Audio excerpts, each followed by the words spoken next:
Hello বন্ধুরা, আমার চ্যানেলে জানাই সবাইকে স্বাগতম।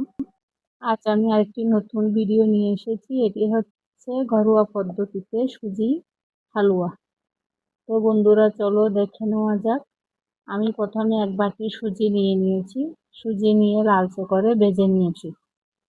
ভেজে নেওয়ার পর এরপর দিয়ে দিয়েছি 2 টেবিল চামচ ঘি।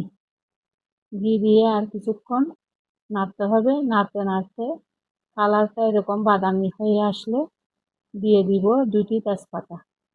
তেজপাতা দেওয়ার পর আর কিছুক্ষণ নাড়তে হবে। নাড়তে নাড়তে দিয়ে দিব 2 কাপ পানি। তো আপনারা চাইলে পানির পরিবর্তে তরল দুধও দিতে পারেন।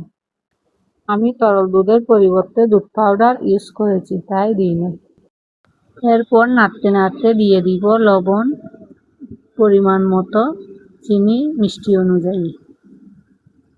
এই উপকরণগুলো দিয়ে নাড়তে হবে অনবরত নাড়তে হবে, না হলে দলা পেকে যাবে। তাই সুজি যতক্ষণ না ঘন হয়ে আসে ততক্ষণ নাড়তে হবে। তো বন্ধুরা, আপনারা চাইলে কিশমিশ, বাদাম, নারকেল সব দিতে পারেন।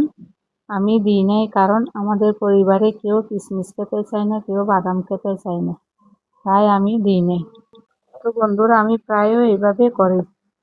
তো আপনারাও চাইলে এভাবে করে খেয়ে দেখতে পারেন, খেতে অনেক মজা। বন্ধুরা, কম উপকরণে কম মশলায় সহজ রান্নার ভিডিও দেখতে চাইলে পাশে থাকবেন। ভালো লাগলে লাইক, কমেন্ট, শেয়ার করবেন। ভালো থাকবেন, সুস্থ থাকবেন। ধন্যবাদ।